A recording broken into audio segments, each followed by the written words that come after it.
pernyataan hasil-hasil survei individu menurut persepsi Bapak Ibu kepada pihak lain. Dan ketika Bapak Ibu belum mengklik, mulai kuesionernya itu belum bisa dimulai. Jadi di situ ada kotak kecil, dicentang dulu Bapak Ibu bahwa Bapak Ibu menyatakan tidak akan menyebarluaskan, mempublikasikan ataupun memberikan pernyataan kepada orang lain, dicentang, baru klik mulai kuesionernya akan bisa diklik Bapak Ibu. Setelah diklik mulai kuesioner, Bapak Ibu sudah bisa melakukan pengisian. Dari kuesioner yang ingin kami ajukan ini adalah sekitar 57 pertanyaan Bapak Ibu. Dengan setiap orang kami random. Jadi mungkin ada responden A menjawab pertanyaan dari WBS, responden B menjawab dari tindakan koruptif, responden C dari investigasi dan sebagainya. Isi pertanyaannya hampir sama Bapak Ibu semua untuk Bapak Ibu semua, tetapi urutannya saja yang kami acak. Jadi sekali lagi silakan Bapak Ibu menjawab sesuai persepsi Bapak Ibu. Di kuesioner ini tidak ada benar dan salah Bapak Ibu, jadi nggak usah takut. Jadi tidak ada benar dan salah. Menurut persepsi Bapak Ibu saja dijawab. 1 itu tidak setuju, sangat tidak setuju. 10 itu sangat setuju.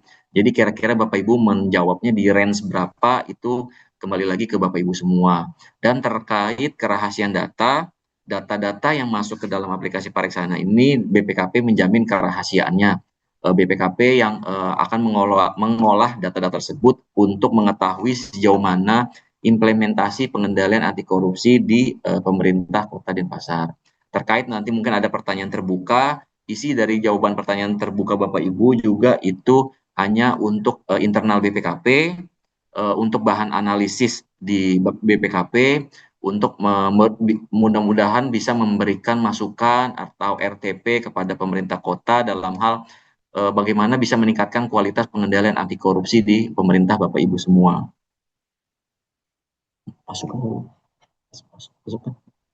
Seperti itu semua. Jadi kami jamin kerahasiaan dari Bapak Ibu semua dalam hal untuk melakukan pengisian. Jadi tidak perlu takut, tidak perlu ada kekhawatiran, datanya aman dari BPKP. Dan data-data ini untuk kami BPKP untuk diolah dalam hal untuk mengetahui sejauh mana implementasi pengendalian anti korupsi di pemerintah daerah, khususnya di pemerintah Kota Denpasar. Untuk informasi-informasi yang mungkin Bapak Ibu sampaikan di dalam Pariksana ini itu menjadi informasi awal kami untuk melakukan kajian atau melakukan analisis untuk sejauh mana nanti bagaimana implementasi pengendalian anti korupsi di Kota Denpasar, dan mudah-mudahan dari kami dari hasil analisis itu bisa memberikan rencana aksi atau memberikan RTP atau rekomendasi yang benar-benar bisa dibutuhkan atau benar-benar bisa dilaksanakan di pemerintah Kota Denpasar. Jadi sekali lagi isian Bapak Ibu semua ini aman, tidak perlu takut untuk dalam pengisian. Dan juga sekali lagi kami tekankan terkait hasil ini adalah hasil nanti yang keluar itu adalah hasil survei Pemdanya, Pemkot Denpasarnya, dan juga hasil surveinya OPD Bapak Ibu semua. OPD Bapak Ibu semua. Jadi ini hanya baru persepsi, belum jadi nilai IEPK, dan nanti bisa mudah-mudahan bisa memberikan masukan ke Bapak Ibu semua. Selanjutnya, nah nanti di tampilan akan seperti ini. Akunnya sudah kami berikan ke teman-teman inspektorat. Teman-teman inspektorat akan bisa melakukan pemantauan baik itu skor Pemda ataupun skor OPD per hari ini, per menit ini bisa dipantau. Yang siapa saja sudah submit, nanti Bapak Ibu akan bisa dipantau oleh teman-teman inspektorat. Nah, ketika nanti Bapak Ibu sampai dengan saat ini misalnya belum mendapatkan email dari BPKP tersebut, bisa menghubungi nanti teman-teman di Inspektorat Kota Denpasar untuk misalnya email yang sudah saat ini terdaftar itu belum sudah kami ganti atau kami sudah tidak bisa akses, silakan menghubungi teman-teman inspektorat nanti untuk dilakukan pengubahan email. Nanti ketika seluruh pegawai sudah melakukan update email, bisa dari inspektorat yang menghubungi kami yang akan melakukan blasting ulang atau pengiriman ulang email yang ke Bapak Ibu semua, seperti itu. Jadi yang melakukan update email atau pengubahan email, silakan Bapak Ibu menghubungi inspektorat untuk melakukan update email untuk yang belum bisa menerima email-email yang dari BPKP seperti itu. Nanti mungkin kami akan contohkan monitoring untuk responden saat ini yang bisa dipantau oleh teman-teman inspektorat. Nah, ada beberapa hal dalam hal untuk pelaksanaan survei ini Bapak Ibu, bahwa email didaftarkan adalah email aktif. Ketika Bapak Ibu ternyata yang terdata dari teman-teman inspektorat, itu ternyata emailnya sudah tidak digunakan, atau Bapak Ibu lupa passwordnya, dan lain sebagainya, tolong menghubungi, diubah dengan email yang aktif, atau email yang saat ini Bapak Ibu gunakan, atau bisa mengakses email tersebut. Selanjutnya, dipastikan email Bapak Ibu tersebut tidak dalam kondisi penuh. Email dari BPKP itu kecil, mungkin sekitar 100 kilobyte atau 200 kilobyte, tetapi kadang-kadang ketika ketersediaan storage email Bapak Ibu sudah tersisa mungkin tinggal 500, itu email kami tidak bisa masuk. Jadi mohon perkenan Bapak Ibu, storage email Bapak Ibu dikosongkan mungkin sekitar 1 giga, untuk biar dari email dari BPKP mudah untuk masuk ke inbox Bapak Ibu. Nah, untuk pengisian kami harapkan selesai di besok hari Rabu Bapak Ibu, jam 5 sore, karena kami rencana Kamis pagi akan menyampaikan hasil rekapitulasi sementara ke teman-teman inspektorat per hari Kamis pagi, hasil pariksananya atau hasil surveinya seperti apa untuk pemerintah Kota Denpasar. Tetapi untuk proses pengisiannya ini dari sistem akan terbuka sampai dengan 14 hari kerja dari hari ini tanggal 7 sampai dengan 21 Juli. Tapi kami harapkan Bapak Ibu bisa mengisi secepatnya, karena kami sudah menghitung rata-rata dalam hal pengisian survei ini sekitar 10 sampai 15 menit saja Bapak Ibu. Mohon keluangan waktunya untuk mengisinya sekitar 10 sampai 15 menit. Bisa melakukan pengisian dengan handphone atau dengan laptop atau PC atau tab dan lain sebagainya bisa. Jadi mohon ketersediaan Bapak Ibu untuk mengisinya sekitar 10 sampai 15 menit. Terus juga penekanan selanjutnya adalah nilai survei ini adalah nilai persepsi Bapak Ibu, di mana bukan menjadi nilai IPK baik OPD ataupun Pemda, tapi baru nilai persepsi pegawai atas pengendalian risiko integritas di Pemda dan di OPD Bapak Ibu semua. Dan tadi yang kami sampaikan di nomor 5, apabila tidak menerima email dapat menghubungi tim yang ditunjuk untuk melakukan pengubahan email dan proses blasting ulang. Dan untuk responden kami tahun ini sementara adalah untuk seluruh pegawai PNS di pemerintah Kota Denpasar. Ini data yang kami sudah masuk per minggu lalu, sudah ada sekitar 210 pemerintah daerah kabupaten kota. Ini untuk pemerintah daerah Kabupaten Kulon Progo dari 1.631 pegawai di sana yang sudah submit 1.276, jadi 75%. Provinsi Jawa Tengah itu dari 28.799 yang sudah selesai melakukan pengisian 21%, 72%. Pemerintah daerah Yogyakarta sudah 54,3%. Tapi ini posisi minggu lalu, mungkin minggu ini sudah ada update-nya lagi, sudah ada progresnya. Kami harapkan perkenan Bapak Ibu semua untuk pengisian ini mudah-mudahan bisa di atas 70% Bapak Ibu. Karena dari kami konsultasi dengan dosen statistik bahwa jumlah responden rate yang bisa memenuhi atau memadai di dalam untuk menggunakan, kita gunakan sebagai melihat atau memotret kondisi faktualnya adalah di atas 70%. Mudah-mudahan dari Kota Denpasar atas perkenan Bapak Ibu semua bisa di atas 70%, seperti itu. Ya, terima kasih. Mungkin seperti itu tampilan dari kami. Mungkin saya akan coba meng-share ya posisi saat ini dari pemerintah Kota Denpasar. Sebentar saya share screen.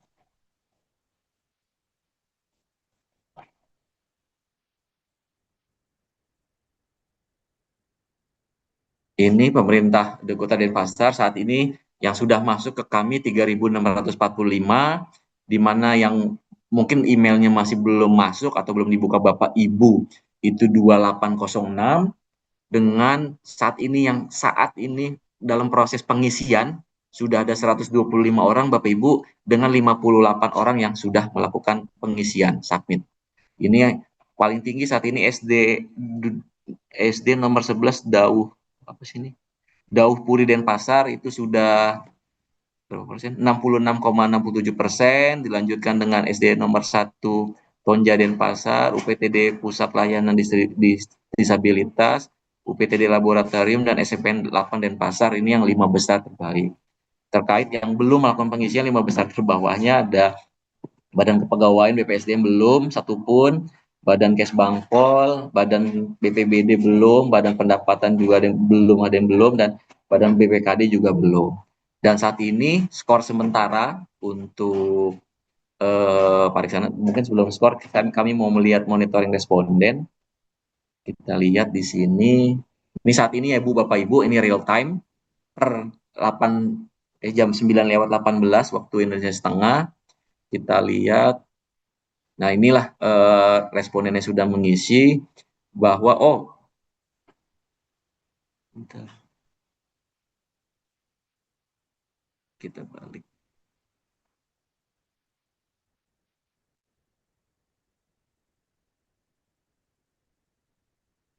Nah, ini 100%.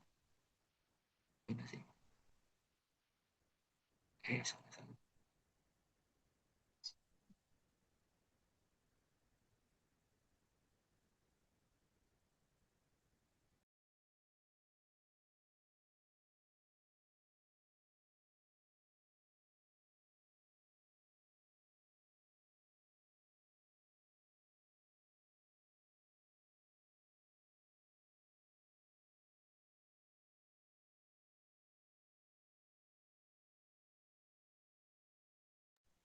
Jadi seperti ini tampilannya Badan BPSDM dari 48 orang belum ada yang melakukan pengisian, dan Bangpol dari 20 orang juga belum.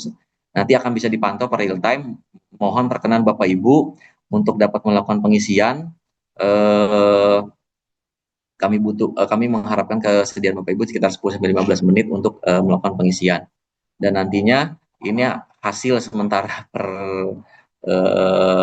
saat ini 8.18 akan muncul seperti ini. Kita lihat. Nah, ini skalanya adalah dari 0 sampai dengan 10. Ketika menyatakan 10 itu udah sangat baik. Nah, ini untuk skor Pemda Kota Denpasar dari Power udah 9,1, pembelajaran 8,5, mungkin seperangkat 7,89 masih agak rendah, di mana asesmen dan mitigasi risiko juga masih rendah 7,67, di mana pressure baik itu pressure keuangan dan non keuangan mendapatkan skor 5,9, dan nanti mungkin masih agak rendah di sini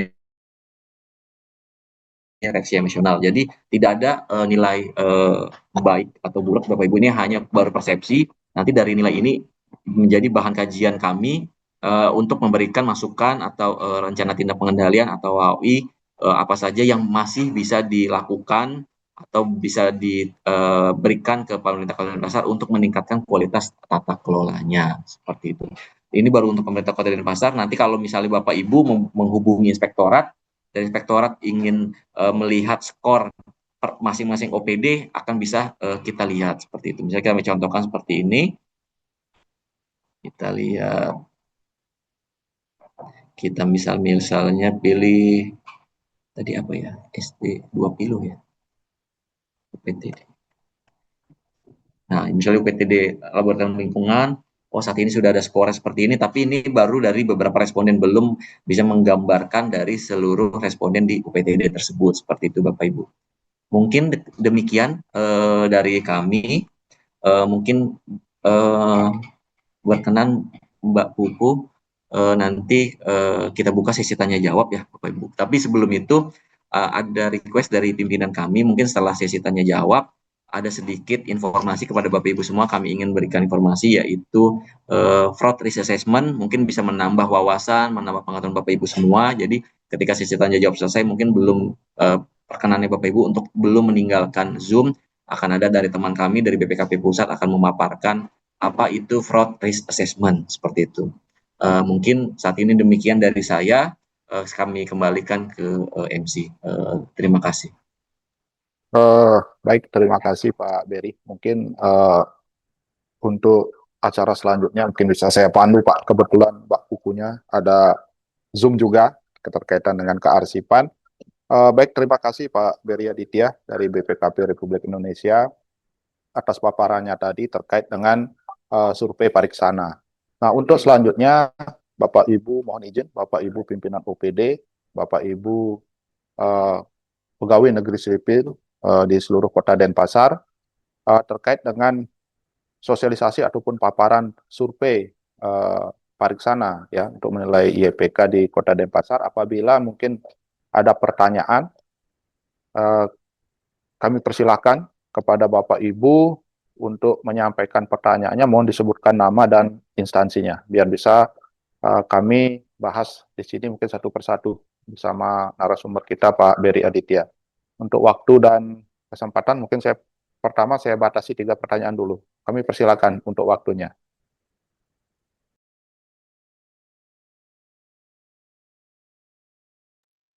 Oh, mungkin ini sedikit Pak Beri. Ini kebetulan saya dapat banyak pertanyaan lewat WA ya, lewat Japri terkait dengan beberapa Bapak Ibu di OPD yang memang belum mendapatkan email blast. Nah, untuk ke selanjutnya apakah bisa Pak di blast ulang terkait teman-teman yang nantinya yang ada koreksi terhadap beberapa alamat emailnya yang mungkin berubah. Nah, seperti apa teknisnya? Apakah mungkin kami di inspektorat ya, kami selaku PIC-nya mungkin di Pemda yang akan diberikan satu akses untuk melakukan email blast atau seperti apa? Terima kasih Pak Beri. Izin Pak, izin Pak bertanya. Oh, nggih, silakan Bu Gung Dewi. Oke. Selamat pagi, Om Swastiastu. Berhubung ini ada sosialisasi berkaitan dengan korupsi ya Bapak. Penilaian tentang bagaimana terhadap mungkin personal ya Pak. Ini yang kami tanyakan adalah eh, pengukuran dari apa nih tadi ya, pariksana ya Pak ya.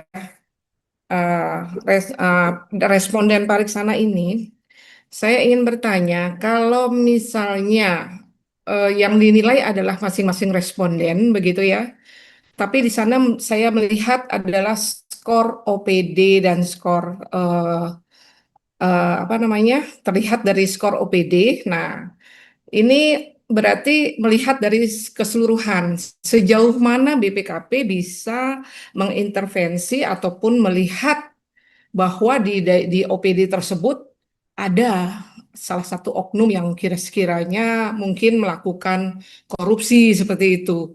Nah, sejauh mana bisa dinilai gitu? Karena kalau melihat dari skor itu penilaian mungkin bisa saja terjadi terhadap peserta ataupun si responden ini mungkin satu dua yang menyampaikan gitu.